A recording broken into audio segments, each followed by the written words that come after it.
My name is Joshua Richards, and on behalf of all of the Southern Hemisphere Summer Space Program participants of 2014, I welcome you to our final presentation today.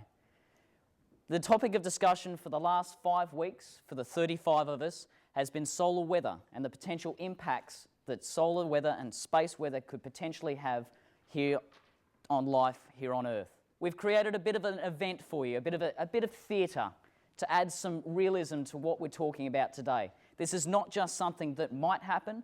The bigger question is when this will happen. And as such, we've tried to create an event for you today so that you can experience a coronal mass ejection hitting Earth here. I will be playing the role of a disaster manager, the head of Disaster Management Australia. We have various different experts from various different areas briefing you on the potential impacts for their particular area of expertise. With regard to the actual proceedings today, as I said, this is a scenario. This is not actually happening. So while we may have lights flickering, may have a few different things happening, please be aware this is purely a scenario. We don't want to repeat Orson Welles' War of the Worlds here today. With regard to that, if someone legitimately has some sort of injury, someone has a heart attack, whatever, I'd please advise all of you to break the scenario by saying no duff, no duff, no duff 3 times. At that point, our AV staff will turn on all of the lights and will immediately render assistance and break the scenario. With regard to some safety aspects of today, you've come in through one of the 2 emergency exits as you've entered into the room today. The second is behind me over here, and the form-up point for this building is just behind this building over here. As I said, we'll be hearing from various different experts, and I'll be coordinating this briefing. Please treat this as a realistic briefing amongst the Attorney General, decision makers, and various different very important people. I'd also like to take this quick chance to recognise our external expert review panel. We'll be hearing some questions from them regarding this presentation after the main part of the presentation. So without any further ado, I'd like to step into the theatre of the moment, pretend that we have entered into a briefing room with the Attorney General, with various different policy makers, and we'll push forward from there. So as I said earlier on, ladies and gentlemen, my name is Joshua Richards. I'm here on behalf of Disaster Management Australia. Approximately 10 hours ago, a massive coronal mass ejection was witnessed by Stereo and SOHO satellites. This particular coronal mass ejection has been directed directly towards the global south. At this stage, we're expecting a peak impact point somewhere over the Indian Ocean, and we're expecting large-scale impacts to human infrastructure on the ground and in space. To tell you more about this particular threat and the threat of coronal mass ejections generally, I'd like to introduce Dr. Alexandra Ryan from the Australian Solar Observational Laboratory to tell you more about the specifics of solar physics. Alex? Thank you, Josh. Good morning, ladies and gentlemen. My name is Alexandra Ryan, and I am here on behalf of the Australian Solar Observatory Laboratory. My field of research is heliophysics, the study of the Sun and its interactions with the planets, including Earth. This image was recorded approximately 10 hours ago. We observed a large explosion on the surface of the Sun and were quickly able to deduce that a coronal mass ejection had occurred directly in the line of sight of Earth. This coronal mass ejection, or CME, is headed directly towards us at a velocity of 3,500 kilometers per second, and we expect it to hit sometime within the next 2 hours. This video you're seeing up on the screens now was also recorded late last night of the CME in question, showing the raw explosive power of what is currently headed directly for us. At the height of normal solar activity, we can observe up to 3 of these coronal mass ejections every day, though normally they are of a much lower magnitude than was witnessed last night. Normally, these CMEs have very limited impact on our systems. Coronal mass ejections are the large explosions on the surface of the Sun due to the collapse of magnetic fields. These are different from solar flares in that they produce high energy particles, not light. These particles are protons, electrons, and ions and move towards us at very high speeds. They have currently formed a huge cloud which is headed towards us. Normally, when these lower magnitude CMEs hit the Earth, we experience minor disruptions at the poles. Often, the most drastic effect is the aurora borealis and australis. This is due to the CMEs interacting with the magnetosphere. The magnetosphere, as indicated in blue on this diagram, is a region around the Earth where charged particles are highly influenced by the magnetic field generated by the Earth. However, because this coronal mass ejection is of such a grand magnitude, the impacts will be far more devastating. When this coronal mass ejection interacts with our magnetosphere, we will see massive surges along transmission lines and telecommunications networks.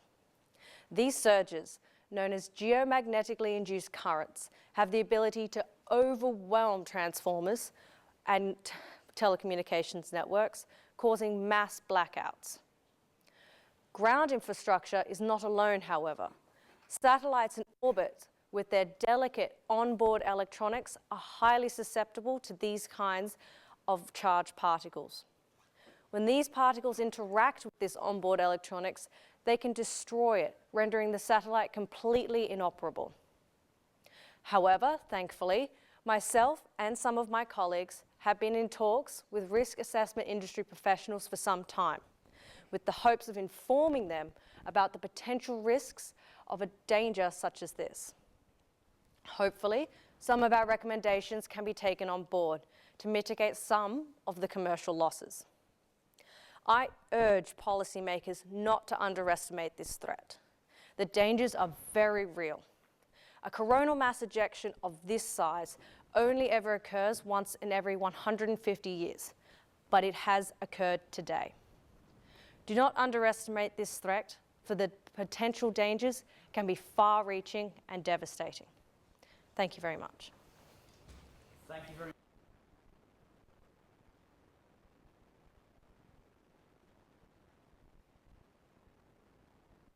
And various different things that could potentially affect us and our life here on Earth. With regard to this, particularly with our regional area here, unfortunately, we don't have any experts who'll be able to tell us specifics regarding the South Australian Power Network. Fortunately, however, we do have an expert here who's come all the way from China, where they've conducted their own case study and it looked at the potential impacts of a coronal mass ejection on the Chinese nation. So for that point, I'd like to introduce Yaofeng Liu of National Grid of China to tell you about the potential impacts that could occur in China, and hopefully we can see some of the potential impacts that will occur here as well. Yaofeng? Thank you very much, Josh. Good morning, ladies and gentlemen. I'm Yaofeng Liu from China. I work for the National Grid of China as a company for the power supply. So I'm going to talk about the potential impacts of the power supply after this coronal mass ejection. So based on the Alex briefing, I do some evaluation for the potential impacts after this event. So in order to protect our grid systems, I'm afraid we have to decrease our power output from 2.8 terawatt to 1 terawatt. That makes about 1 billion of people in China may lose their electrical power. And the fire may be occurred because of the short cuts, and it could be anywhere, especially for the unmanned control station. And we cannot calculate the economic loss in the next few days in the fields of industry, such as banking, transportation, telecommunication, everything. So people could die during this event. That's because of the accident, electricity accident. So in history, we do have some real blackout in some countries. In 2012, July, India has the biggest blackout in the history. It is happened as two separate events, both on July 13 and July 31st. It affects about 620 million people in India, which is about 9% of the world's population and half of the Indian population. It spread across 22 states in the northern, eastern, and northeast of the India. The blackout did not just happen in the developing country, but also in the developed country. In 2000 August, there's another big outage in the North American, which is named the Northeastern American blackout. It's started about 4 o'clock in the afternoon when people are still working, but once they found they lose the electricity power, they have to go home. But they lose the public transportation, so they have to go to home by walk. And as you can see in the picture on the screen, it's totally black, both on ground and in space. This event affected about 55 million of people in North America, and it cost billions of dollars got lost in this event. So this is the reality of the electricity grid vulnerability. As power suppliers, we have very limited emergency plan for the extreme space weather event. And we do have some backup systems. For example, we got generators, batteries, or cells, but it will not last long. We can use probably in a few hours, then we got nothing for the power. And once we got some damaged by transformers, the replacement will be very expensive and take long time. Data is not currently shared by different countries or the power suppliers. And we do need more communications between the scientists and the industries. Just imagine, once we lose the electricity power, what would this planet look like? So here, today, I'm a little bit worried about my flight to Beijing, because once we lose power, we lose the communication, I cannot get home.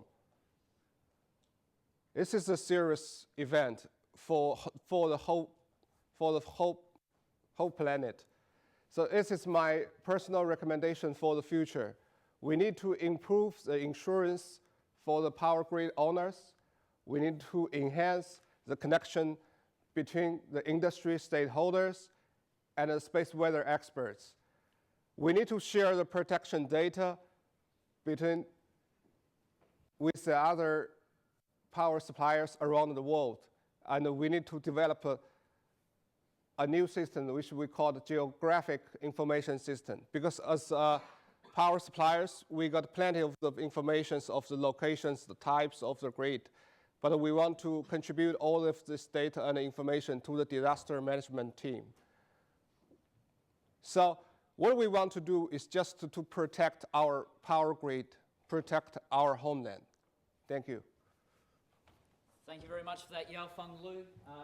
Certainly appreciate the time that you've taken to come and speak to us about your particular case study.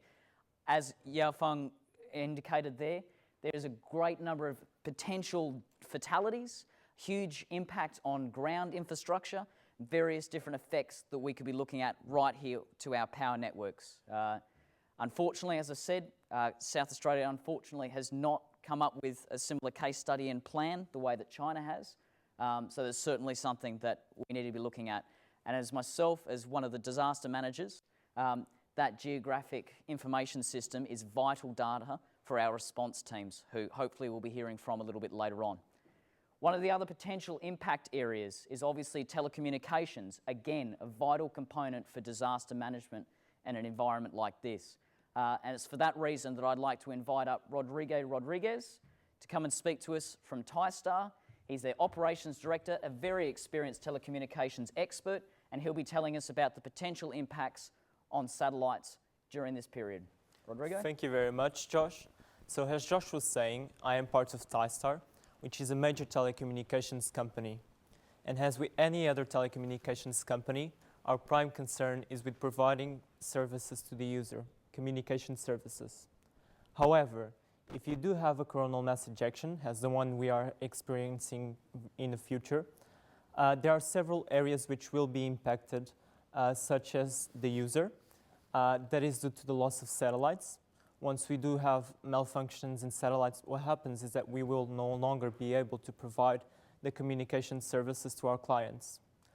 The second area which is affected is the company's finances, and that is due to the loss of satellites, ground infrastructures, and also other technologies. There is also a reduction on the actual revenue that we will have in the months following a coronal mass ejection. The third area which is affected is the space environment, and that is because once a satellite becomes inoperative, it is in fact debris. And it is a major concern for our telecommunications industry because we do need orbits such as the geosynchronous orbit and also the geostationary orbit to be free so that we can launch more satellites if needed. The last area which is affected is business, and that is because without communication means we can no longer perform business in an effective way. However, at TiStar, we did consider two solutions to address these issues. The first solution includes implementing a satellite sensor suite in satellites so that we can actually predict coronal mass ejections. Expanding on how a coronal mass ejection actually affects a satellite, initially there is charging of the local plasma environment, and that is due to the solar wind particles. Once the plasma is charged, it has an effect on the structure and also on the electronics of the satellite.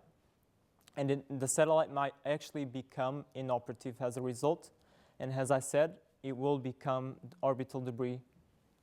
However, if you do implement a satellite sensor suite, you are able to actually measure the characteristics of the plasma.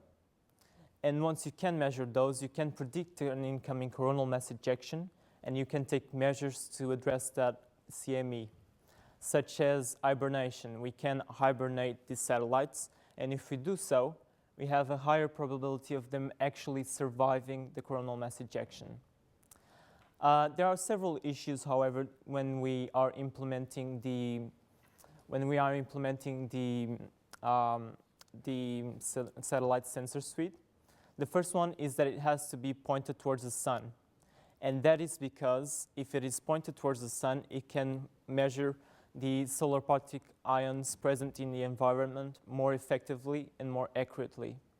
The second one is that it needs to be included in the actual satellite structure, in the internal structure, which means we cannot implement it to satellites that are already on orbit. There are several benefits that we can get from implementing this satellite sensor suite. The first one being that we are able to protect the satellites better, and that is because of our information, the information that we do get. And as a result, we are able to have more satellites following a coronal mass ejection, and therefore we can provide more communication services after the disaster. There is also less generation of debris.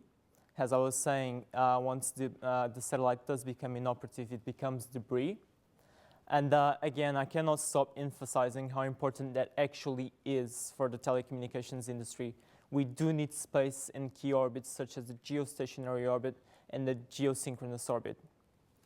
The final aspect is that we will have less financial losses. And that is because we don't actually have to replace as many satellites, because we were able to protect them. So I would like, before moving to the next point, to urge my telecommunications competitors to implement the same system. The reason being to avoid there being orbital congestionment once there is a coronal mass ejection, so that we can actually continue with the activities of this industry. following this disaster. However, we also considered non-space-based solutions, such as the one present in that diagram, to provide communications after a CME. As you can see in this diagram, the solution that we do propose is implementing power backup systems and also synchronization backup systems for infrastructures present in the cellular communications network. The power systems would be solar panels, and these synchronization systems would be atomic clocks, which costs around $50,000. So we would implement this at infrastructures such as cellular towers and also other infrastructures part of the network core. We have implemented this at TiStar actually, and we implemented it in the northern regions of Adelaide and some other territories. We have not done it, however, for other parts of our coverage, which means we are expecting those parts to actually shut down in terms of communication after the coronal mass ejection.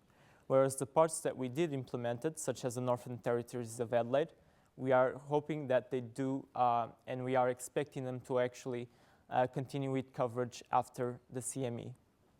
There are several advantages of actually implementing this system, but the main one is being able to provide communications at a regional level following the disaster for both users and also business.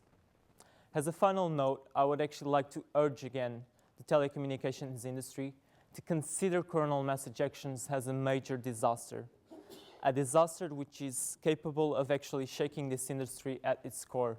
Because at the end of the day, telecommunications companies should be able to provide communication services no matter what disaster is going on. We should be able to provide communication services for businesses, for disaster management organizations such as the Red Cross, and also for our users, for people. Thank you. Thank you very much for that, Rodrigo. Obviously, a large number of potential impacts on our telecommunications systems, but it looks like you've started to implement some of the backup systems at this stage as well. One quick question, I've just had an email come through to my management system suggesting that some of your communication systems are already starting to be affected by the coronal mass ejection. Are you aware of that? Yes, I'm aware. So some of them started to malfunction. So some of them are starting to malfunction. Dr. Ryan, would this indicate to you that potentially some of the calculations were not correct, that it's actually hitting us much sooner than expected? Definitely, if we're already losing some satellites. So again, for our webcast viewers, please be aware that potentially the coronal mass ejection is going to be hitting sooner than the 2 hours that previously predicted. So something to be aware of. Just as a quick reminder for all of us here, we do have backup generators in the event that power does go down, but I'll ask all of you to remain calm. One other person who I'm going to invite up in a minute to speak to you about the humanitarian aspect and about remaining calm is one of our representatives from the Australian Red Cross. I'd like to ask Magalhae Sandoval at this stage to step up and come and speak to us about some of the potential humanitarian impacts that we could see because of this coronal mass ejection. Magalhae? Thank you, Josh. Morning, ladies and gentlemen. My name is Magalhae Sandoval. I'm coming from the Australian Red Cross, as Josh mentioned. We have been serving the people of Australia for the past 100 years. In this case, in this situation of a massive space weather event, this emergency will not only impact the people of Australia, but the entire world. We're talking that this will hit hard on Africa, on America, on Asia, on the rest of the world. The lives of billions and billions of people will be damaged by this event. If this event is coming faster than we thought, we need to work even faster than that to get to people and help them. That is why cooperation and collaboration is fundamental to us right now. We're not talking only within ourselves inside of the Australian Red Cross, but with the International Committee of the Red Cross. We're also collaborating right now with non-governmental organizations and with programs of the United Nations. The sharing of knowledge and information among ourselves right now is crucial. the decision makers in this emergency need to have this information to take the proper decisions on how to reach people faster, on how to get to the communities that have not been helped right now. That is why in this precise moment, we're giving emergency kits to people. We're sharing information with them right now as we speak. They're doing a great hard work. And these people right now are preparing emergency shelters. Our teams are working very hard. But what is really deeply concerning us is, are we going to reach them more time? The people in Australia, right now, we have around 500 shelters distributed around the country. We're trying to get supplies to them. We're trying to get electricity to them. But what about the rest of the world? We do not think that in the time that we have right now, we're going to make it on time.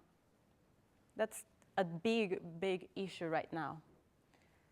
Not only that, but we know that with this blackout, we're going to lose communications.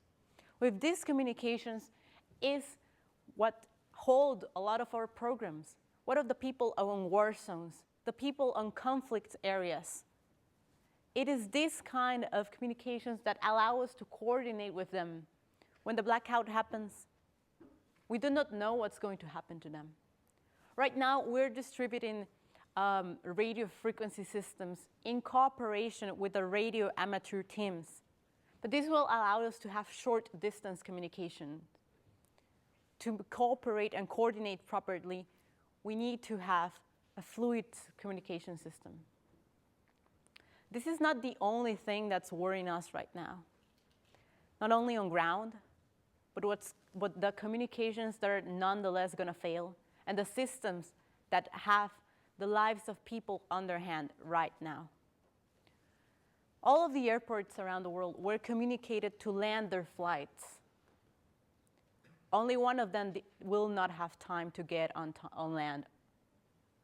The flight 281 SA that departed yesterday from Perth and was going to Johannesburg turned around, but will not land on time.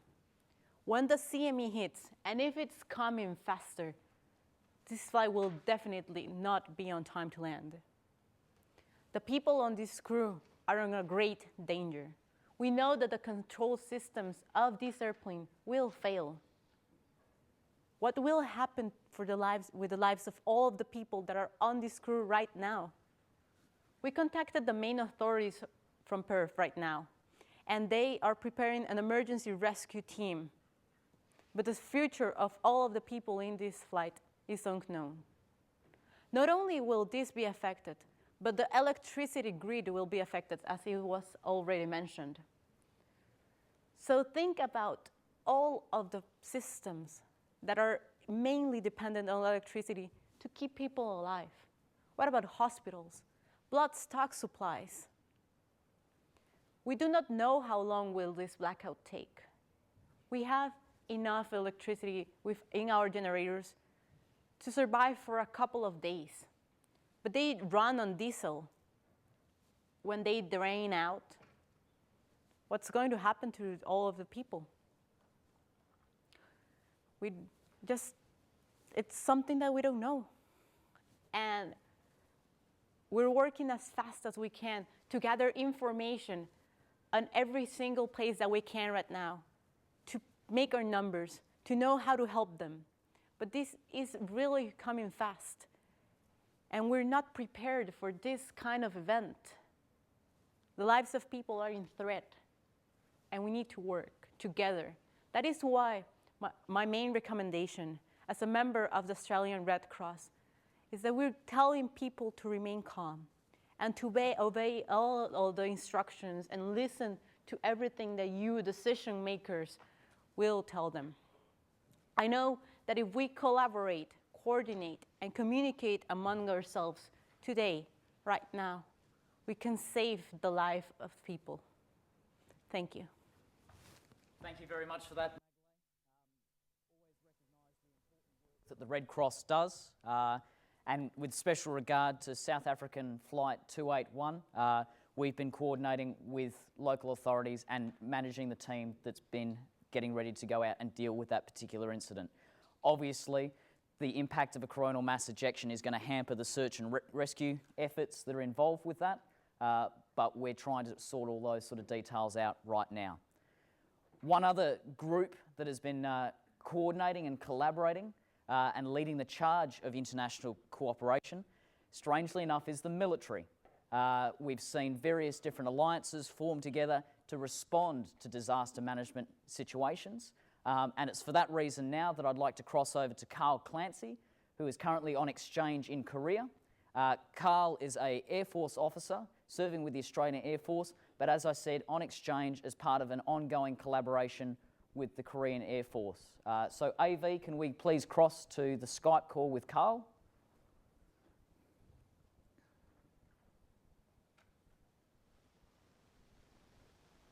Bear with us for a moment. AV? That's definitely not part of the script. Apologies, ladies and gentlemen. It appears that your coronal mass ejection has impacted a little earlier than expected. I'll ask all of you to remain seated just for a moment. As mentioned before, we do have backup generators that will be coming on very shortly, within the next couple of seconds, hopefully. As part of, there we go. Okay. Is everyone okay? No one tripped, no one fell, no one had a heart attack while the lights went out? No. Excellent. Okay. AV, do you mind resetting? We'll try and press on with the briefing. Fantastic. And can we just confirm that the projectors and the sound still works? Excellent. Thank you very much. As mentioned, obviously we haven't been able to get through to Carl. Luckily, we do have two other individuals here, military representatives. So for that reason, I'd like to introduce Major Sung-Ung Lee from the Republic of Korea Air Force and Captain Erin Guru from the RAF. They'll be speaking about the ongoing collaboration between their various militaries and how that they've been setting the example for disaster management. Gentlemen. Thank you, Josh. Good morning, ladies and gentlemen. I'm Major Sung-Eun Lee from Korea Air Force. This is my counterpartner, Captain Erin Gru. I do believe Australia and Korea military forces will strive to recover this communication system as soon as possible, and also consider some recommendation mentioned by Mr. Rodriguez. Because seamless communication is one of the most important elements in modern military area. This picture describes NCW, Network-Centric Warfare concept. In the NCW environment, robustly networked forces improve information sharing. Information sharing enhance situation awareness and speed of command. And in turn, speed of command increase dramatically the mission effectiveness. So most military forces eager to realize this concept. The key capability to establish NCW is robust communication network. Absolutely, and as with the military, communications networks are vital to disaster management. Through the use of robust and reliable communications networks, the centralized disaster manager can create a common and consistent operations picture. Now, this is fundamental to good situational awareness, and it helps support key decision makers in allocating their finite resources more effectively. However, the issue with severe natural disasters, and in particular extreme space weather events like coronal mass ejections, is that they can dramatically reduce the effectiveness of network-centric systems, either disabling them or reducing their functionality, hence the need for what we might term a robust network.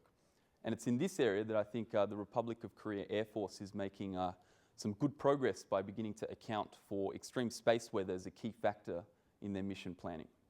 Yes, Aaron, you are right. Sometimes our Air Force change the mission plan depending on space weather condition. As Aaron mentioned, disasters have caused severe problems on communication systems as well as global security. Military forces are exerting various efforts to protect people and to contribute global security. Such efforts also include the establishing readiness posture for national level disaster, while maintaining a full spectrum military capability. So as a large-scale natural disaster, such as earthquake, heavy snowfalls, and typhoons, occurring frequently due to extreme weather, the military roles to protect people from these extreme disasters has been increasing. Why do most countries to allocate this disaster management mission to military forces instead of establishing new organizations specialized on the disaster management? Because military forces already have robust command and control systems and specialized manpower and useful equipment. In this regard, military forces are educating and training their units to meet government new requirements. Certainly. But as natural disasters continue to threaten the safety and lives of the world's population, the governments of today are looking to explore a range of different efforts to be able to respond effectively. And this particular diagram here shows the flow of information in the event of an earthquake and the range of organizations that are involved in responding to and managing such an event. And in the same way, in the event of extreme space weather, it's vital to establish effective and essential intergovernmental cooperation. Yeah, sure. In the military perspective, the domestic cooperation, including intergovernmental cooperation and civilian military cooperation, called the CIMIC, is also very important. In order to proactively support local and central government, Korea Ministry of National Defense issued its own disaster response white paper. However, in spite of powerful domestic cooperation and effective cooperation, sometimes natural disasters were too strong for the national system to deal with them, like this movie.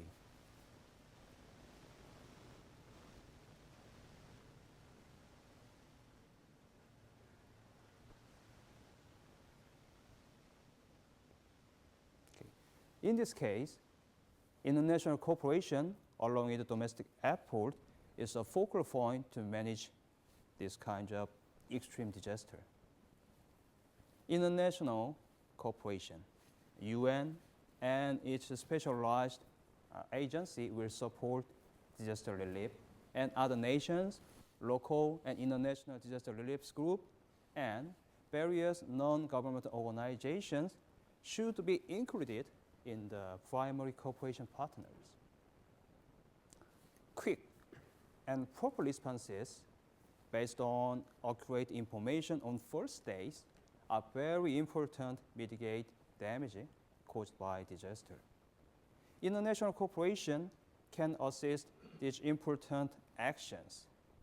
However, establishing good international cooperation after critical events will need a significant amount of time. In turn, this additional time will exacerbate the situation. Therefore, we should prepare international cooperation with key stakeholders before critical events. It is why I am here, Carl is in my country, and Aaron is my counterpart. Certainly. And I think we can all appreciate why this international cooperation is important. But the question is, how do we forge this cooperation? And I think the core idea here is that we need to create a common perspective amongst all the stakeholders and organizations around the world. At this stage, extreme space weather events can either cause a significant impact on their own or exacerbate existing situations on the Earth.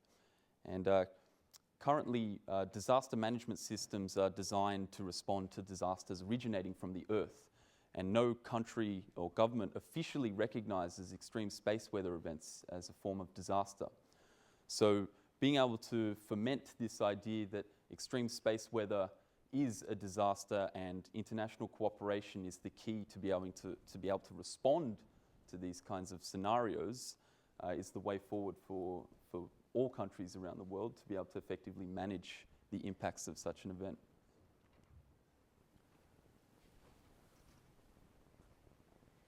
So we thought we'd try and highlight a little bit about what this cooperation might look like. In these plugs here, they're all cooperating in a sense, but they're all attempting to draw power at the expense of the others. Now, we need these common and consistent strategies and protocols around the world to be able to communicate, cooperate, and collaborate effectively in order to utilize each country's resources and manpower and disaster management organizations in response to these extreme events. Yeah, sure. So in order to establish good cooperation, we need some key elements. You can see the next slide. So we need 3 key elements: pivotal organization, having sufficient capacity, and effective global standard, and practical training and education program. Pivotal organization is to promote other stakeholders' participation and lead their cooperation. I believe UN SPIDER, which stands for United Nations Platform for Space-Based Information for Disaster Management and Emergency Response, can be in charge of this important position for space weather problem. And we certainly agree with that. On the other branch there, we're looking at a global standard, and this is to be able to facilitate that cooperation and to avoid having to waste our money and efforts on this international converting adapter to be able to communicate between different countries. At the other end, at the training and education side of things, we need to be able to equip our responders and our frontline personnel to be able to take advantage of this domestic and international cooperation. And we also need to be able to instill the idea of worst case scenarios. So in the particular event of extreme space weather, debilitated or complete loss of access to satellite communications would be one way that we'd approach that. And I think that this might be an area that Australia and the Republic of Korea might be able to form a sort of model, particularly for the Asia-Pacific region, on how we might be able to cooperate on these issues. Okay. Thank you, Aaron. Thank you. Thank you both. Obviously, a great example there of international cooperation amongst organisations that traditionally are not out there necessarily to help people. And it's great to see that they're using their skills and their talents and equipment towards disaster management. As I mentioned at the beginning of this briefing, I'm here representing Disaster Management Australia, and at this point I'd like to introduce one of my colleagues who will be here to talk about the response to the actual coronal mass ejection that we're dealing with at the moment. Misael Shagas is an incredibly experienced disaster manager, and I'd like to invite him up to come and speak to you about the current response that we're now dealing with at the moment. Misael is a very busy man and is in the process of dealing with the response at the moment, so we won't keep him very much longer. Misael. Thank you, Josh. As Josh said, I'm from the disaster management, and right now we are very worried about what's going to happen in the next 24 hours. We don't have enough information. We don't have a plan. We are working in blind. Right now, we have overloaded information. Information is great, but we need to know how to use it. As we know,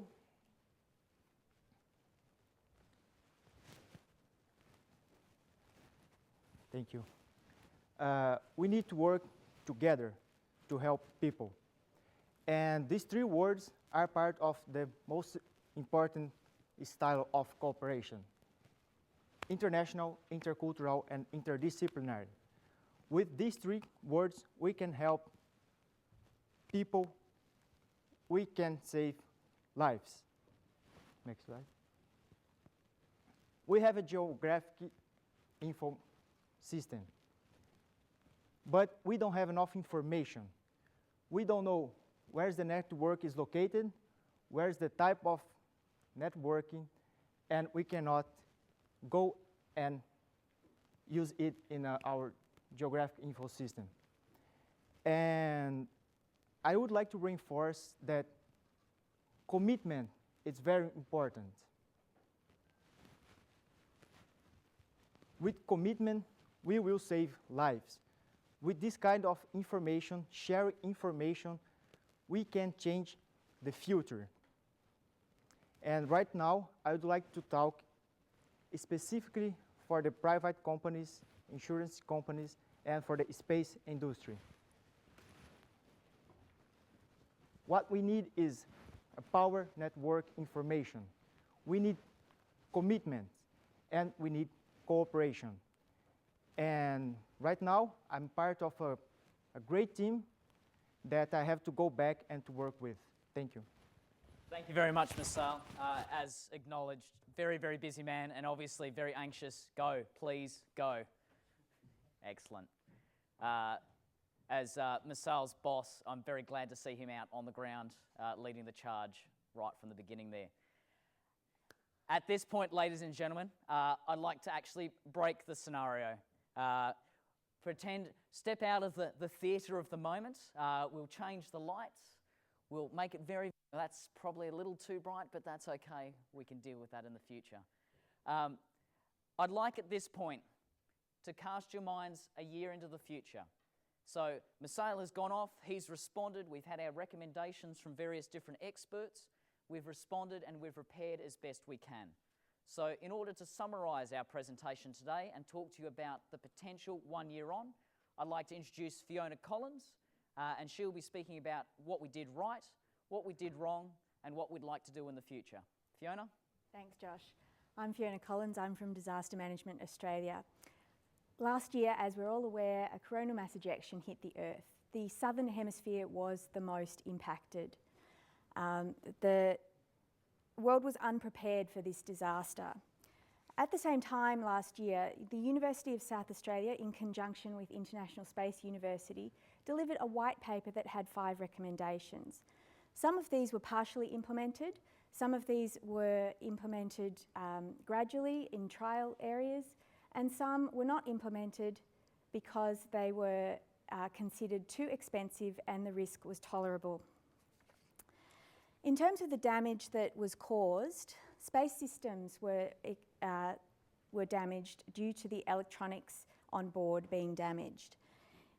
Orbital debris was increased because of the dead satellites in key orbits. This led to congestion that we had to deal with when we were replacing these systems. Remote sensing, position, navigation and timing were affected. We lost our eyes in the sky. So the systems which depend on location and timing were severely affected, including telecommunications were also affected, and some ground-based copper network was affected by the induced currents caused by geomagnetic storms. Weather forecasting was severely impeded due to damage to radar. The satellites were damaged in the CME.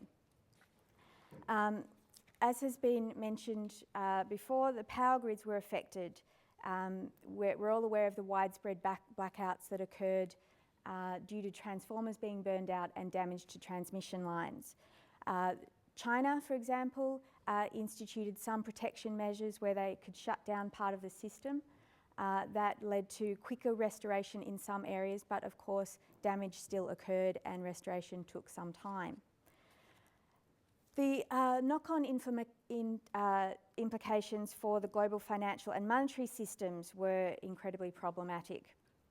For example, the position, navigation and timing systems which deliver timing for transactions, timestamps were affected, so transactions could not take place. And so stock exchanges were shut down and suspended trading for some time. So industries that are dependent on their stock exchanges and also other industries that depend on timestamps were affected. The global supply chains that were affected, it was mainly to do with the fact that India is the backbone of IT services industry. So for logistics and manufacturing, there were huge problems. Also, one of the knock-on effects was that payroll systems that are run out of India were affected. So people couldn't get paid. This had flow-on effects to their economies. In terms of transportation, navigation was affected, as I've mentioned. So air traffic was grounded and shipping was also affected because of the lack of navigation systems. In terms of public health, this was absolutely a terrible outcome. The backup generators that power hospitals in the case of a grid outage, they only had diesel for a couple of days, and because the distribution networks were affected, the fuel was not able to be delivered to the hospitals, and hospitals couldn't function and fatalities occurred. In terms of the recommendations that were made by ISU and UniSA last year, some of these were designed to address these impacts. The first one was to create a forum among risk assessment industry stakeholders and space weather experts to produce financial risk analysis and impact mitigation plans.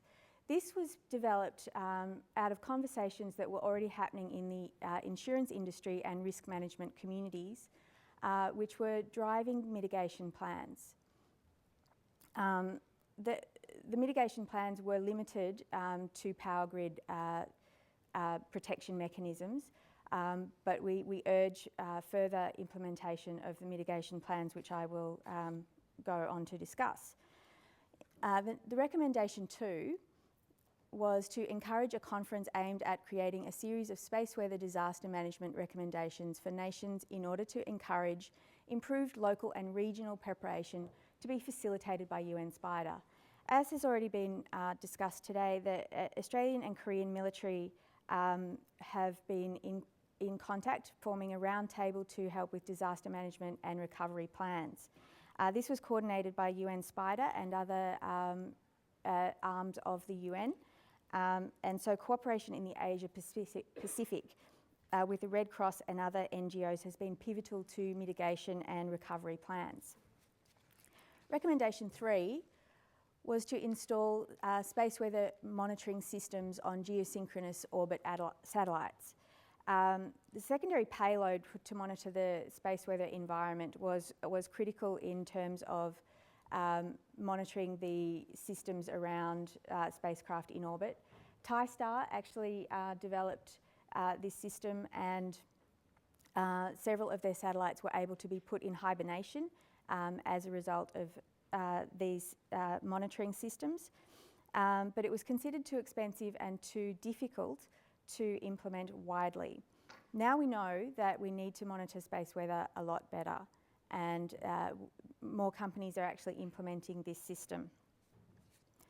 For recommendation 4 was to establish and implement critical backup systems for terrestrial cellular networks at national and regional levels in the Global South. Again, TISTAR had implemented partially across some regions, so the timing devices that were attached to some cellular towers were very helpful in maintaining communications, and this was also implemented in systems.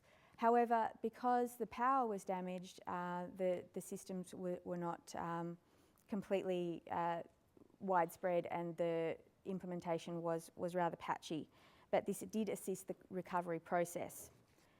Recommendation 5 was to provide a geomatic solution for integration of various data sources in order to provide rapidly actionable information to disaster management teams when required. So this was to do with the coordination of data that was being received locally, nationally and internationally. An open system was developed, and many NGOs on different levels were actually cooperating to share their data, and disaster management communities benefited from this after the event. Unfortunately, information on power grids was lacking in many regions, and this has led to delays in restoration. So, overall, we were not prepared for a damaging space weather event, and effects on a society that was heavily dependent on technology, and space technology in particular, were widespread and profound. We have a long way to go, but systems we are building now will be more robust as we now know how vulnerable we are to space weather. Thank you. Thank you very much for that, Fiona. At this point, ladies and gentlemen, I'd like to call an end to the formal part of our presentation. We'll be opening the floor up for questions. I'd also like to point out that we've created a white paper. There is a 25-page white paper that details all of the elements that we've covered in today's presentation. There's also a 4-page executive summary if you don't have the time to read a 25-page white paper. But I would encourage all of you to do so. It's at this point that I'd like to formally welcome our external review panel. We have Graziella Caparelli from the University of South Australia's Space Sciences, lovely lady that we've had the opportunity to meet over the last couple of weeks. We have Bill Cowley, who's been coaching us from the University of South Australia's Space Telecommunications. We've spent a considerable amount of time with Bill talking about workshops and discussing CubeSats and all kinds of wonderful things over the last 5 weeks. We also have David Bruce from the University of South Australia, the Environmental and Geospatial Services. Again, David has spent an extraordinary amount of time working through us with workshops and coaching and encouraging many of the students from this particular course to go on and do their graduate certificate as well. At this point, I'd also like to welcome Associate Professor Brenton Dancy, the Dean of Teaching and Learning, who we've seen about a little bit. We haven't necessarily chatted to that much, but welcome. I'm being told to slow down, which is fair enough because I do have a tendency to speak quite quickly. At this point, I'd also like to formally thank the International Space University and all of the faculty that have coached and looked after the team of the Southern Hemisphere Summer Space Program 2014. I think I speak for all 35 of us when I say you've done exceptional work. We've all learnt an incredible amount from you. We're all very tired. We're all very ready to go home, but we appreciate the amazing effort that you've put in over the last 5 weeks and before that as well, previously with all other courses and the ESL course, the English language course that was running before this as well. So on behalf of all the participants, I'd like to formally thank all of the staff.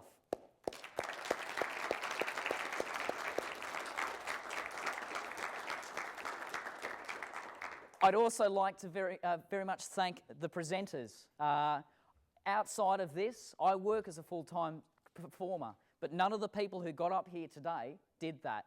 There were specific challenges that they faced in terms of speaking in languages that were not necessarily their native, speaking about topics that they, outside of this, generally have very little to know about, but they came across very professionally. And I'd just like to say, from myself personally and on behalf of all of the people that are here, that you did an exceptional job today. So thank you for that as well. Please.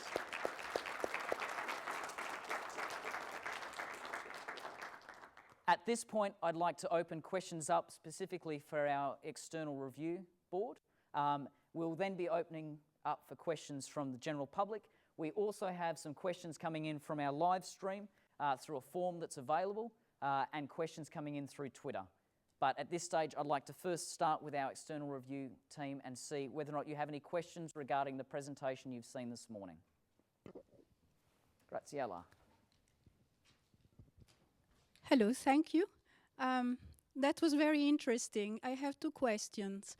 Actually, more of a comment, the first one. In regards to action and getting information as quickly as possible, one thing that has not been mentioned specifically, and I don't know whether it's in the program or not, but it's not been mentioned, is the fact that scientific organizations do have also monitoring equipment all over the place. And so I think one of the things has to be integration with science groups that work in, and they may have equipment that's totally unrelated, but still can provide information, which is going to be vital also to coordinate in terms of understanding the nature of the danger, the extent of the danger, when it's going to happen, and how it's going to affect humans.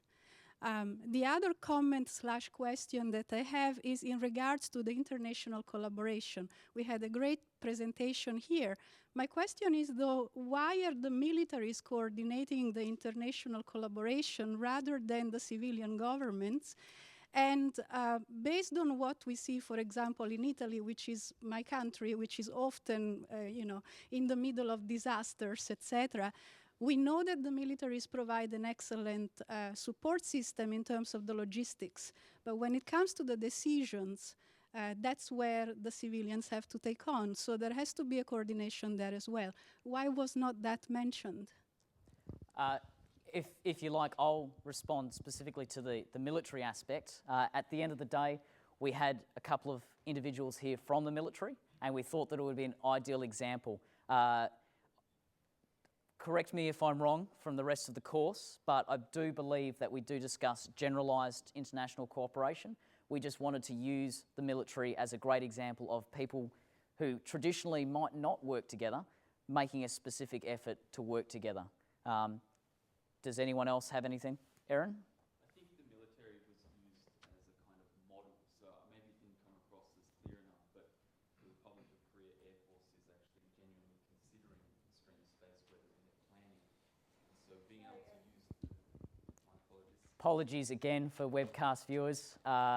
Obviously, we need to use the microphones to communicate as well. So we'll wait before we start responding to questions in future. I think the military was just used as a model for the kinds of cooperation that can be formed in response to this kind of event. So the Republic of Korea Air Force is considering space weather in their mission planning, and this kind of cooperation might be representative of how governments would be able to, and organizations and scientific bodies might be able to cooperate in response to extreme space weather.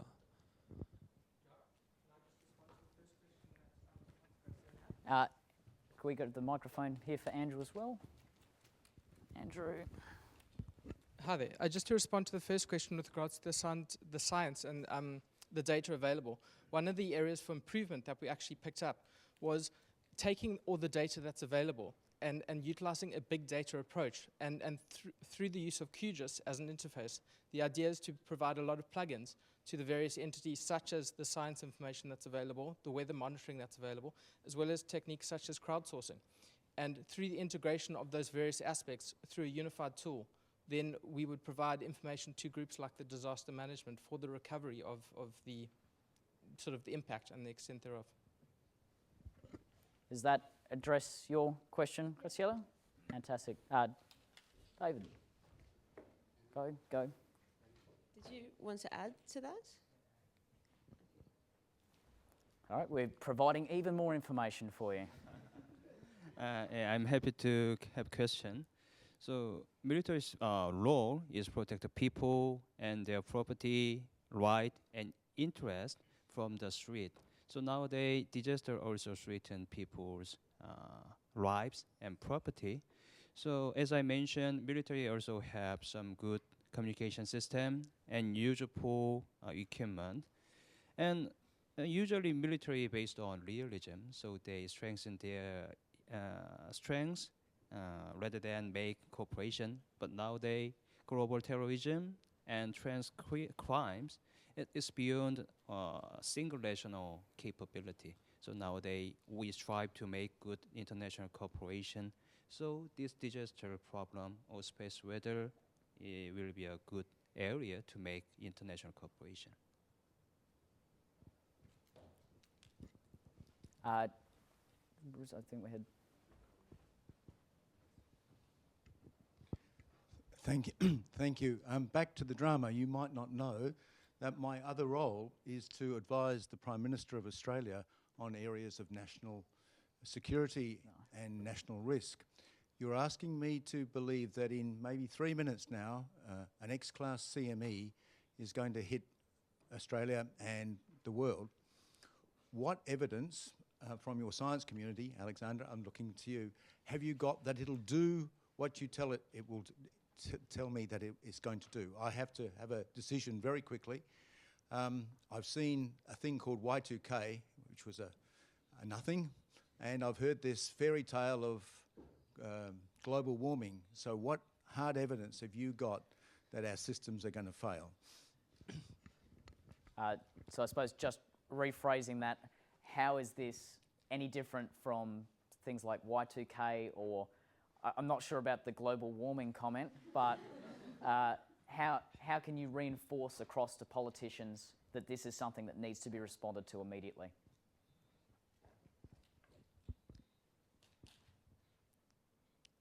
Coronal mass ejections have been well studied for many years now.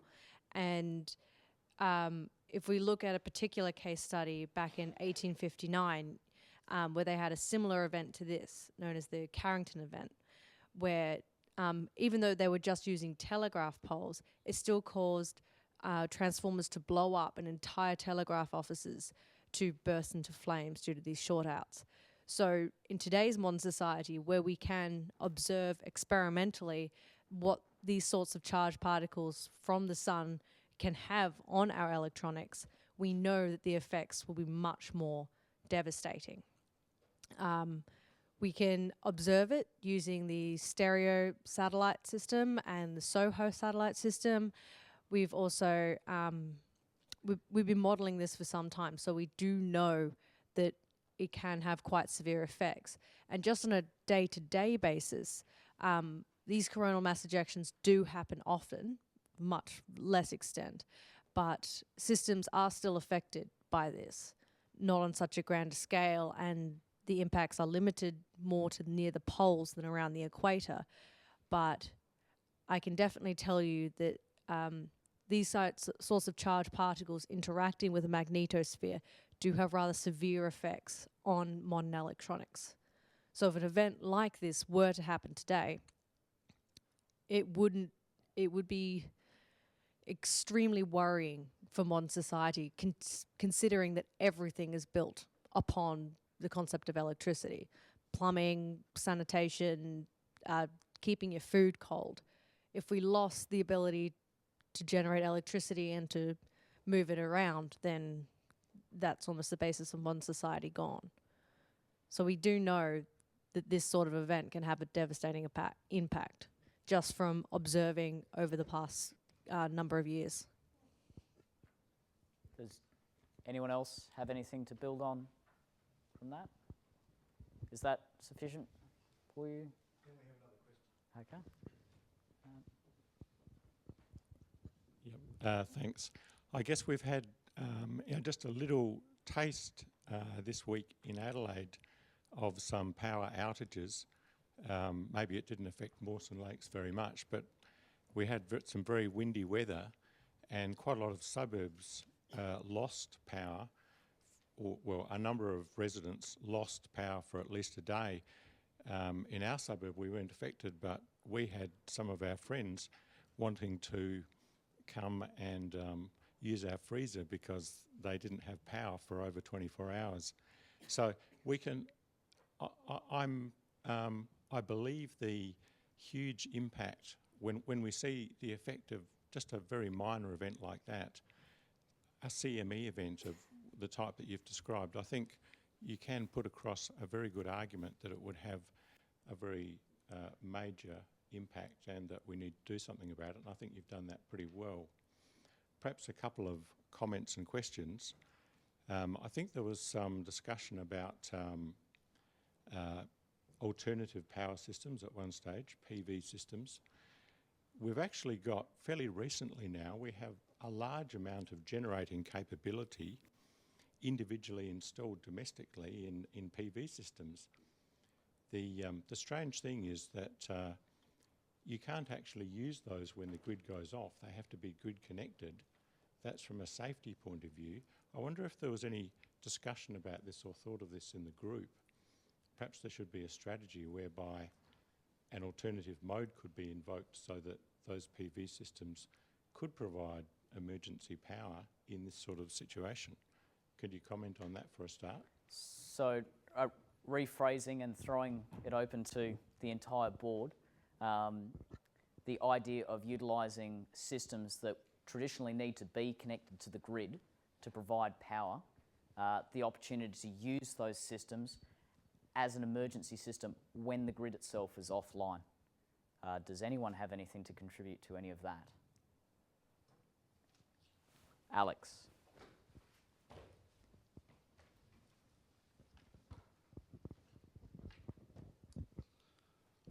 when we discussed the possibility of using renewable energy, such as solar energy, for the telecommunications example, we were very aware that there's a finite capacity we can generate and have available in such an event.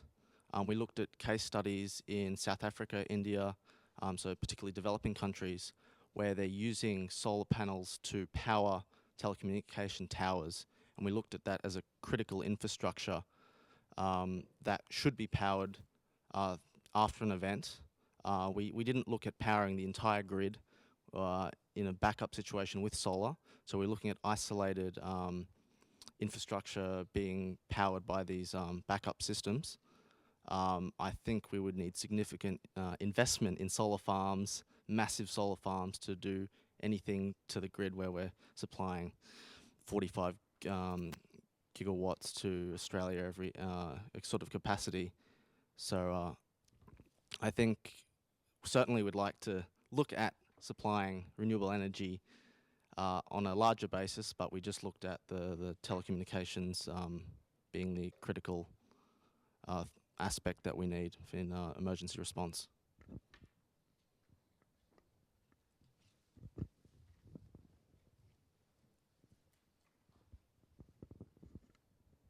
Thanks. So I also just wanted to make a comment about the military coordination and collaboration that was raised. So these military satellite systems are naturally hardened and designed to operate under extreme conditions. Now, there's been a trend recently for the military to make use of civilian communication bearers. Often, you know, they're quite, they may be cheaper to actually do that. So there's now a kind of a split, whereas the military communication systems in the past were, you know, solely or completely independent. There's now some further use of the domestic systems.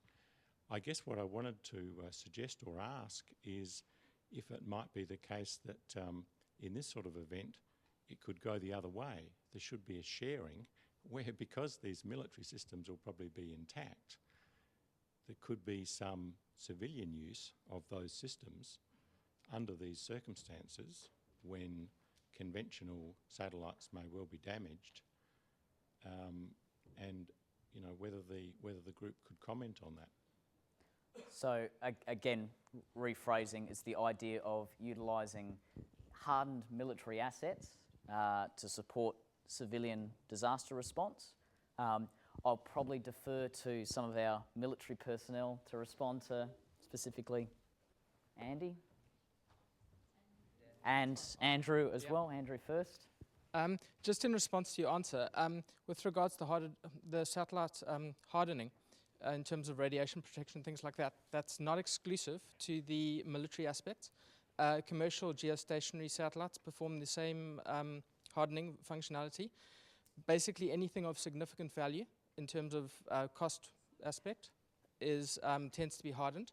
So there's little need in terms of switching to the military paradigm, because the military tends to follow the commercial paradigm.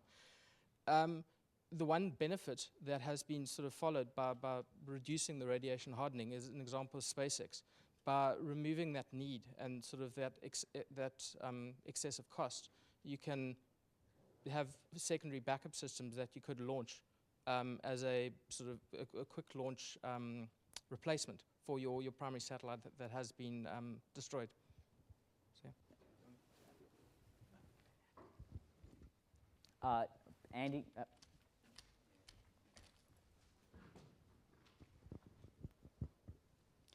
So unfortunately, I can tell you we can share our military satellite for civilian, because Korean Air Force doesn't have military purpose satellite. Yeah. But we are sharing the telecommunication system with the civilian area. And also we have some multi-spectrum radio communication systems. When we faced disasters, we deployed our equipment to support the relief groups.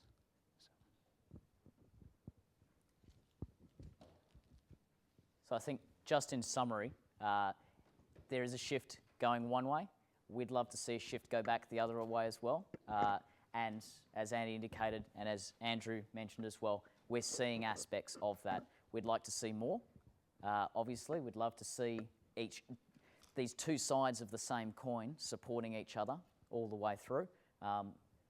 It is happening, but slower than many of us would hope to see. Are there any other questions from our external review? Yes.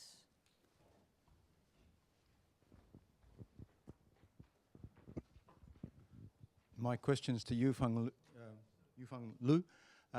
Yufeng, I'm interested in this idea that we can hibernate terrestrial power generation systems, and that might be a capability in China, but here in Australia we have 27 different private and public deliverers of electrical power on approximately 3 or 4 what are called national grids, which are not national. So my question is, how would you communicate with these to put a system into hibernation prior to a CME arriving? Is that possible? Does China have that capability of communicating with all its power people? I don't think Australia has, but it might. If somebody could answer that, I'd be happy. So I suppose rephrasing, how do we coordinate a potential ground system infrastructure hibernation? How do we shut the systems down in the event? How do we coordinate in that in the first place, given, as you said, there's 27 different organisations here in Australia that produce power? Obviously Yao Feng, and I'm sure we've got other individuals here who'll be able to support answering that.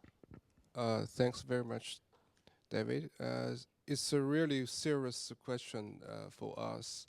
You know, I'm not a guy from the power suppliers, but I'm just playing that role. So in China, we got a state grid corporation. It's a national power supplier for our country, and we changed a little bit about the name. We changed it about national grid of company or something like that.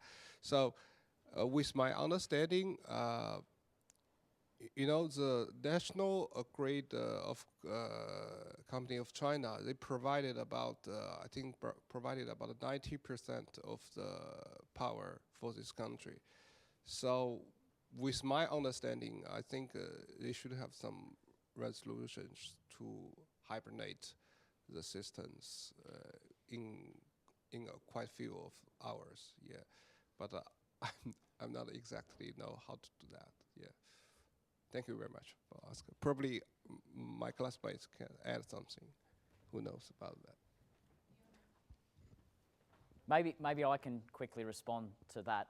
At the end of the day, this is where political decision makers need to step up and either legislate or introduce something where that capability is in place. The biggest concern that we've discussed, amongst ourselves at least, is the potential where shutting down power is then going to affect people who are on life support. Obviously, they have backup systems and that sort of things, but if you're turning off the power, that's a very critical decision that needs to be made. And that's potentially the sort of thing that is going to affect people everywhere. And that's potentially something that a political decision maker would need to have the power to introduce. But I'm sure we've got... Okay, just to answer David's question more specifically, in the report under the final section, what I mentioned earlier with regards to the QGIS system and the integration of the various entities, I'm sure you're aware of the notion of smart grids. One of the protocols that allows the control of smart grids is that of SCADA, and we've actually suggested the use of SCADA with the integration of the QGIS and the scientific and the weather systems, providing that unified implementation. And thereby you could actually control and manage the power grids as you were suggesting.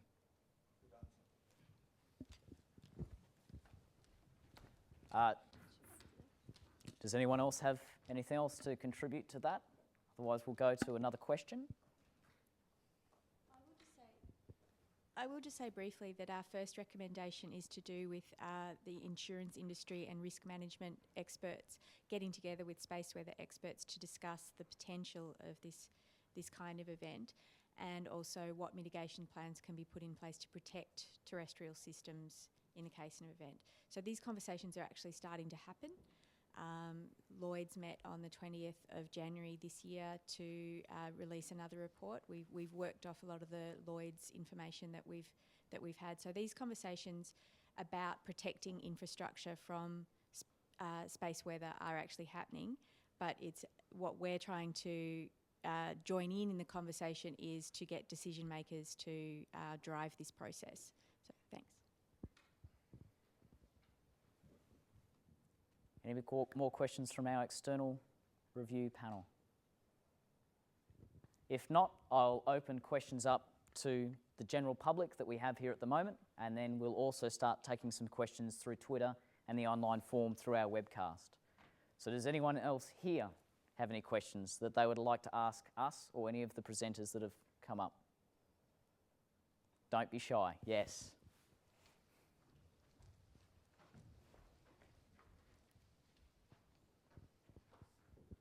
Thank you for very good presentations. It was very interesting. But I haven't heard anyone mention that effect of the weather changes and magnetosphere effects on the Earth on the cancer or health issues. We know Australia and we talk about Australian infrastructure and how Australia is affected. Australia is the highest percentage of people affected.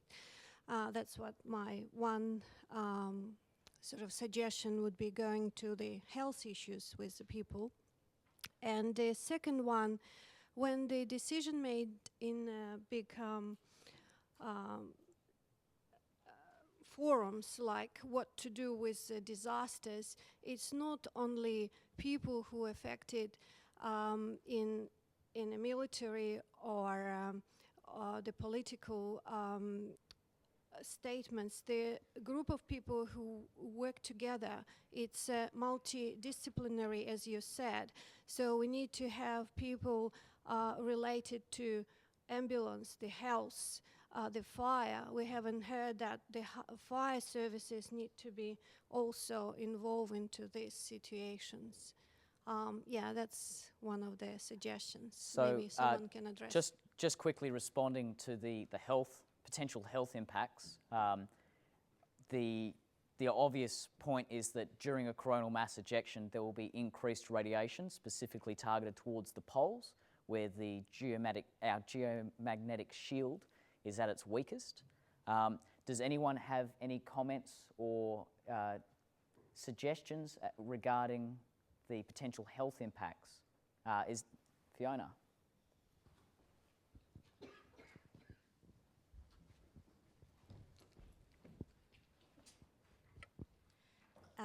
Thanks, Helena.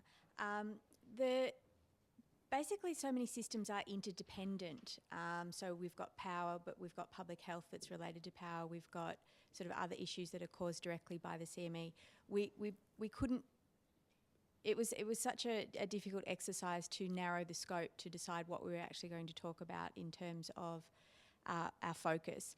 So public health, you're absolutely correct. We didn't actually go into much detail besides talking about what the power effects would be on hospitals.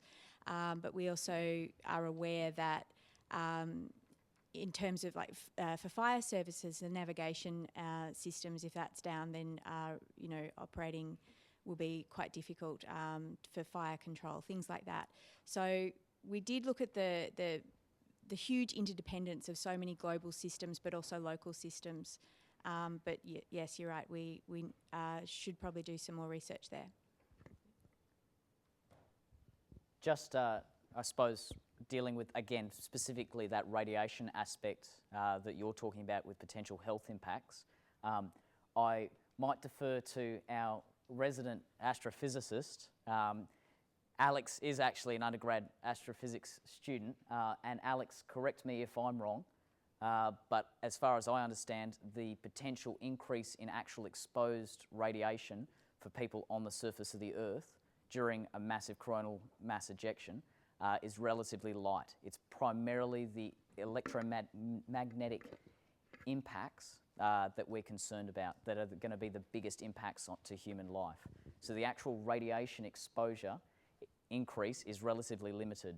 That said, flights over the poles, specifically flights flying from North America over to Northern Europe, are going to be exposed to an increase in radiation, and obviously astronauts on board the International Space Station and in space are going to have increased exposures.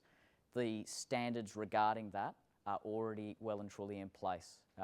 We've seen in the past as well, during massive events with solar weather, flights being diverted around the Northern Pole.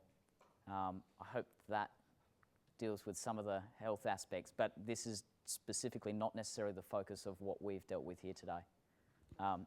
No, can I ask, I'll answer the second part of your question. I'd just like to add about the health impacts.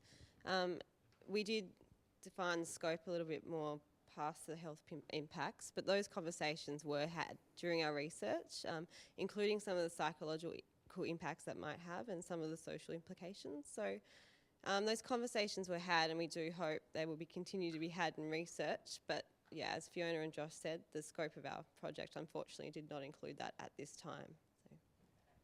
And Andrew, I believe you've got a response to the second element. Okay, just following up with your second question was related to fire services, ambulances, things like that. There are two aspects that we focused on. Rather than dealing with the services on an individualized basis, we saw the value that the disaster management teams already bring to the table, and we wanted to sort of find ways in which we could facilitate them further rather than trying to tell them how to do their job. So one of the aspects is the communication systems, in terms of ensuring that the communication systems are sustainable post the actual event by getting them back online and ensuring that their infrastructure isn't compromised by the event. And then the other aspect is again, going back to that big data tool, providing actionable information to the disaster management team so that they know where their services are needed and they know what facilities are available and the extent of the impact that's been felt in the areas there are.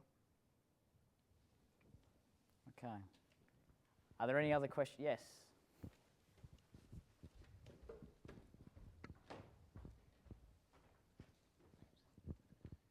Yes, it's a question for yourself or anybody here from emergency management, and it's a follow-up to the question from the panel, which is, okay, a coronal mass ejection is one of a number of events with perhaps high impact but only happen on a 100-year timescale.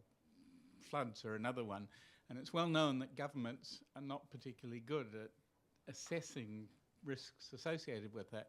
So I was just wondering, does EMA have a forum in which you try and, in slow time, go through all of these events and try and sort of rack them and stack them, and when they do come up and government sort of comes to you in a hurry, you can actually point to something where you've had a serious consideration about them? Well, if you don't do it, does anybody do it?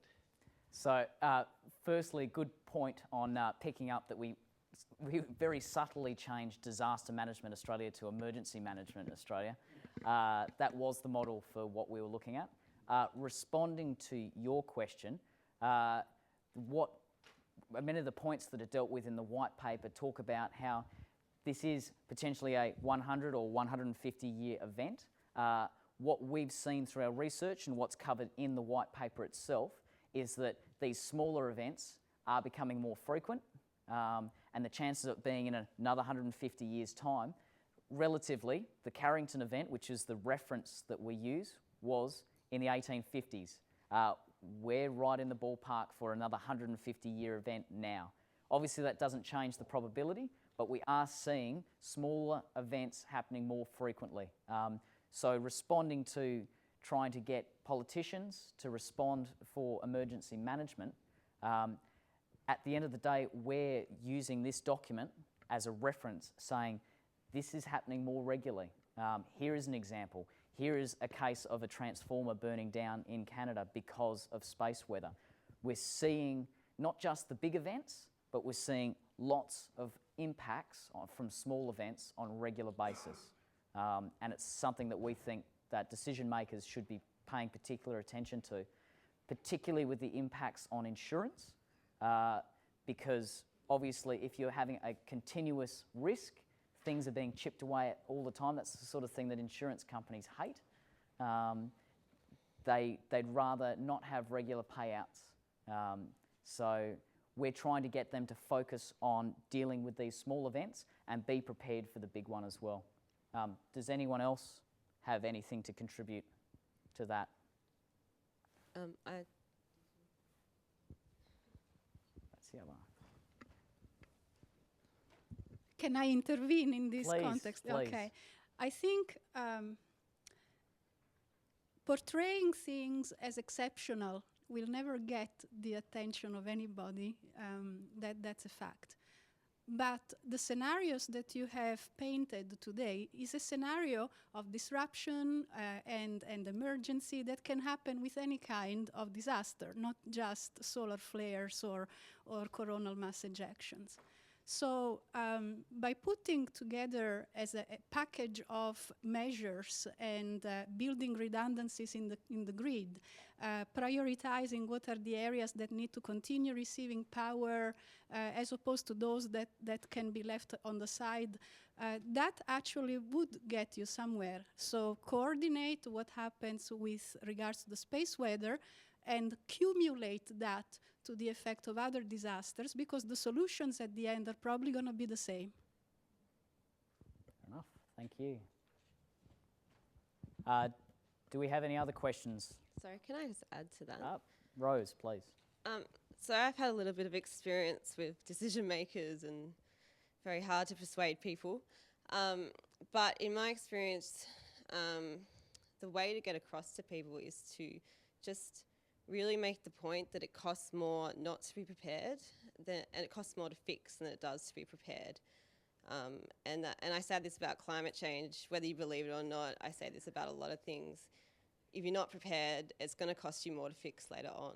So, and a large part of a lot of the research that's being done on solar weather, including our report, is the importance of being prepared, because it costs less, essentially. If there's no other questions in here, we might take a couple of questions through our online form and our webcast viewers. The first question that has come through is from Jack Baldwin. His affiliation is the Lead, and the subject is for Rodrigo with regard to local communications. For Rodrigo, from TISTAR, you mentioned that you have implemented some hardened systems for local communication in the event of a coronal mass ejection. Have these been installed elsewhere in Australia or the world? Thank you for your time. So, Rodrigo, just rephrasing that, have you seen that, or anyone from the group? Have we seen evidence that these systems have been implemented here in Australia or elsewhere already? So once we did the research for the system we were proposing, we did research several case studies which were quite similar. There are some cases in the US, others in India, and actually when we were actually pointed out by Andrew several cases in South Africa, which are quite similar in nature. There are some slight variations, but yes, they have been implemented around the world, basically. Excellent. Anyone else to contribute to any of that? Alex.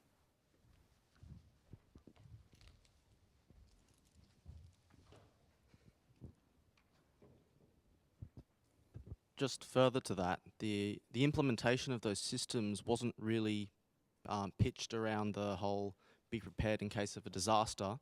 The backup power was really there for reducing cost of diesel, having to refill your generators. In some remote locations, particularly in India, they only power them by diesel, and the costs of maintaining that are exceptionally high. They'd much prefer to have a grid out to that particular infrastructure, but they're increasing their use of PV cells for those remote locations. We took that idea and looked at how we could supply critical infrastructure for communications after such an event. So we had to look at other aspects that would be influenced. So that's where the synchronization backup idea came in. So we're looking at critical dependencies of telecommunication networks which are influenced by space weather events. So the two main points were power and time synchronization. So our pitch was around having continued access to communications after such an event, whereas current implementation of these systems is more looking at sustainable solutions, which is a good thing, but we think it could be more widespread in its implementation for multiple uses. We have another question from one of our external reviewers, David Newdeg, who's not here with us at the moment, unfortunately, from Ionospheric Prediction Services. The message is, thank you for a well-coordinated and informative presentation. Given the wide range of environmental hazards such as climate change, tsunamis, fires, floods, earthquakes, etc., that are competing for the attention and resources of disaster policymakers and planners, what are the mechanisms that you would suggest to capture their attention that differentiates the space weather threat? I might start the response with that for you, David, if you like. You're watching it. This is all about trying to get the attention of policymakers by putting on events like this, by producing white papers like this. But I'd certainly like to ask any of the other participants if they have anything else to contribute to how to get the attention. Graziella.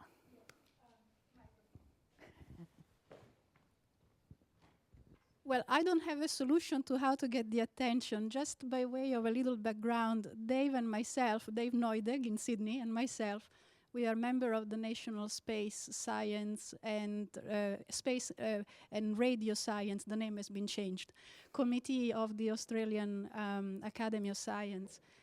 I think Dave's question is very pertinent because in recent years we have seen that the unit that he works in has been in fact merged with the Bureau of Meteorology. That was a political decision, which has its merits, naturally.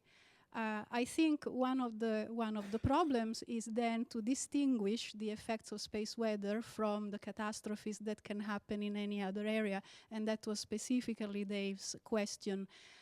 However, it goes back to what I mentioned earlier, that it is important that there is a research unit that does study space weather, and that's what Dave does, Dave and his group do.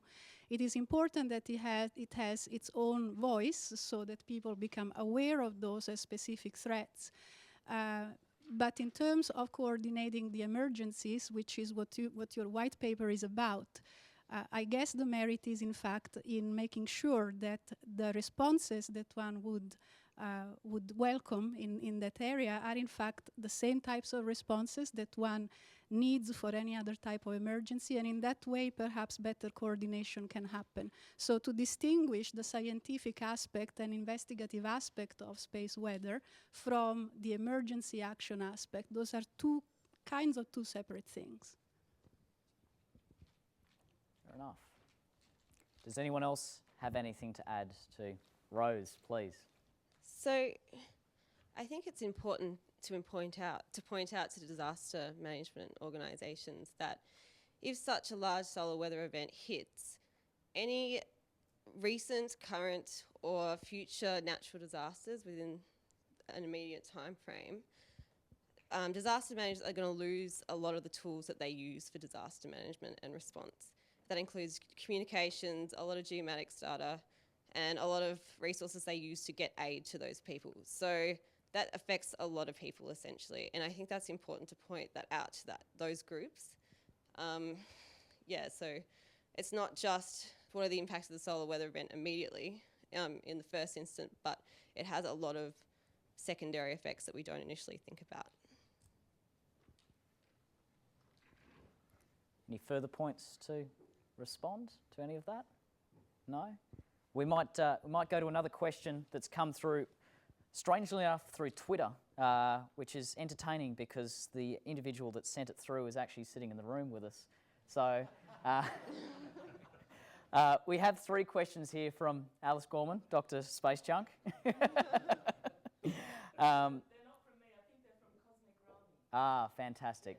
Okay, well, I apologise for singling you out then. The first question that we have listed here, and I'll work through them individually if that's all right. First question is, should reinsurance organisations start factoring space weather into policy/risk management and coverage for the SHSSP14 team? So, Alice. Clarify that Cosmic Rami means, in this question, he's talking about actual insurers of residential policies, of small business, of things like that. Oh, sorry. Sorry, Alice, we'll just get you to repeat it for the webcasters.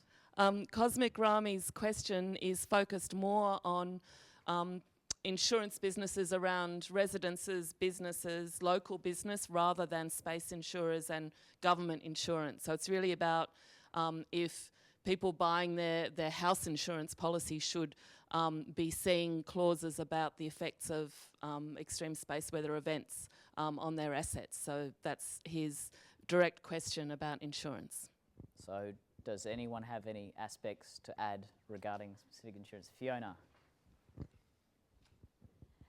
Thanks for that question. Actually, that's part of the response that we require from reinsurers is to actually drive the conversation downwards. So at the moment, it's the conversation around space weather. Obviously, space weather is occurring for satellites. So when you launch a satellite, you need to take out protection for space weather damage. They calculate that at a very low risk, considering that most satellites are hardened. In terms of insurance policies for space weather terrestrially, we haven't seen a lot of that, but we see there could be a market, and that market would actually drive some of the mitigation plans that we are recommending today. So at the moment, the insurance industry and the risk management industry are having these conversations with space weather experts, but it is not driving currently insurance policies by consumers. So that's something we think would be a good thing for the insurance industry. Thank you very much, Alice. As Cosmic Rami's got 2 more questions, but we'd just like to go to a priority one, again from one of our external review team, from David Newdegg. The Australian Energy Market Operator has power systems security guidelines, and he's listed a reference here, that include management of solar storms, geomatic disturbances, section 12, page 36, that advise the transmission network service providers that operate high voltage AC transformers. IPS issues severe event warnings for the Australian Energy Market Operator and transmission network service providers. So just rephrasing all of that, there is an alert system coming through from the AEMO, as well as TNSP. That's a lot of 4-letter acronyms. I suppose, can anyone else clarify that? I'm not actually sure what David is asking there. Yes, Andrew, thank you. Do you want to? No, it's fine. Okay, just to provide sort of more feedback, as was mentioned earlier, there's a lot of modeling data available. There's a lot of detection that takes place. One of the problems that we face is that although warnings are put out, they don't quantify the extent of the impact. They just give a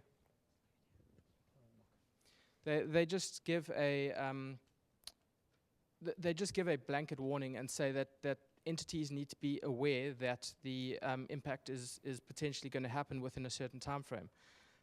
That's not really sufficient in terms of, are you going to shut down your national power grid just because there might be a solar weather event that's going to happen?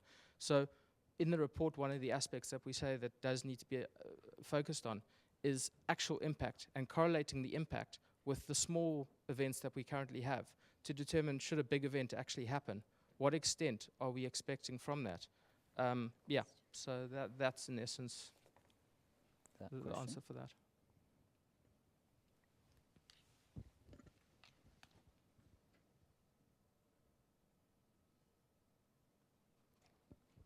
Yeah, so the question talks a little bit about some of the current warning systems that exist. One of the problems that we found in our research is that there are quite a few organisations with warning systems, and one of the important things that might need to be done is that there be one main one that people use for that information, rather than looking at 100 different response systems. I'm not quite sure if that covers the question, but there are some, but the important one is having an accurate one, and one that is open source, so accessible, and one that most people use the same information essentially. Fair enough. We have another question that's come in from Tom Manning. Question for Ms. Sandoval from Tom Manning in the United States. What are the grounds for international cooperation amongst non-profits such as Red Cross, Doctors Without Borders and others to meet the events of a global emergency? I'd like to take this quick point to point out that Magle is obviously not from the Red Cross, but for the purposes of the scenario, we gave her that character. And I'd like to point out that with the exception of Sung Lee, all of these people are playing roles, whereas he's actually a major in the Air Force.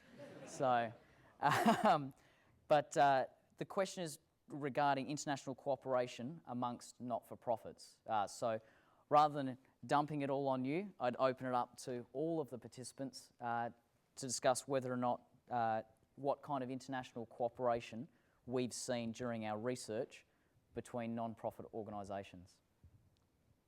I can Any take Taros, that. please.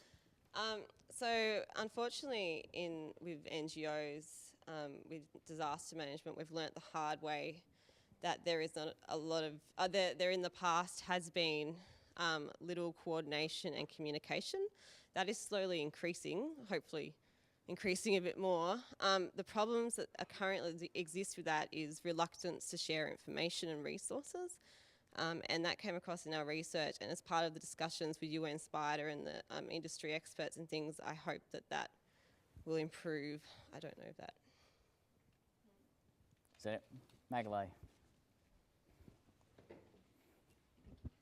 And I'd like to add, from the research that we had, we know that indeed the Red Cross does collaborate a lot with radio amateur teams during emergencies. And we also know that for during international cooperation situations, there is actually a hierarchy diagram that you could see on the white paper. That you can see how it goes from a flow from the United Nations programs such as the UN Spider, and it flows down onto non-governmental organizations such as the Red Cross. But information is available, and they do collaborate and cooperate. I think we have time for one more question if there is a question in the audience. Sorry. Otherwise, I have... Oh, Rodrigo. So adding this answer, this non-government or non-professional agencies support is based on right to be protected, and also military forces have responsibility to protect the people. So as I mentioned, the CMIC, Civilian Military Cooperation, including this kind of cooperation. Usually the military cooperation between government or government and military, but nowadays some non-NGOs need our help to protect themselves from other threats, or sometimes they don't need our help because some relationship between NGO and military can cause some misunderstanding to the global terrorist. So it's a tricky situation. But the problem is all countries' people, even they have the different nationalities, but they have the right to be protected. It is a main point. Thank you very much for that, Andy. At this point, ladies and gentlemen, we have to call an end to proceedings. Before we do disappear, I'd like to say a very special thanks to the University of South Australia for providing us with the amazing facilities that we've had access to over the last 5 weeks, and the amazing support that we've had from their IT staff, from their venue staff. Just generally, they've been really incredible. So very special thanks to the University of South Australia. Also like to thank the Secure World Foundation.